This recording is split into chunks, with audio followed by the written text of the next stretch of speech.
My name's Dr Amy Reynolds. I'm a sleep and respiratory physician at Greenslopes Hospital. I've worked at multiple hospitals in South East Queensland during my training, which I think has given me great exposure to a lot of different areas.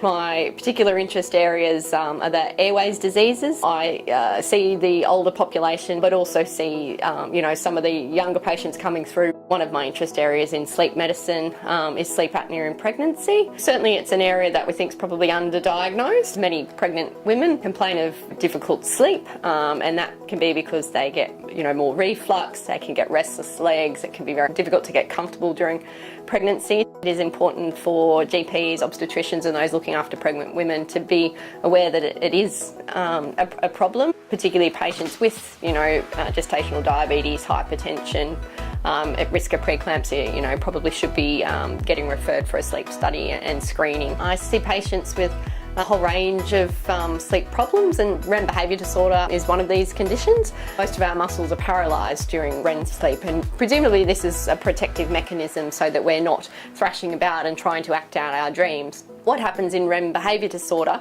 for whatever reason, we lose this sort of muscle paralysis, and so patients, whilst they're dreaming during REM sleep, will show various behaviours that suggest that they're trying to act out their dream. So common symptoms, kicking, punching. Often these conditions are related to some of the neurodegenerative diseases, so Parkinson's disease is probably the most common one we see in association with. To diagnose this condition, we'll usually do an overnight sleep study in the lab, and that gives us the ability to actually get video footage of what some of these behaviours might be. Certainly if there's a history of several episodes, I think they probably warrant sleep physician review and further investigation.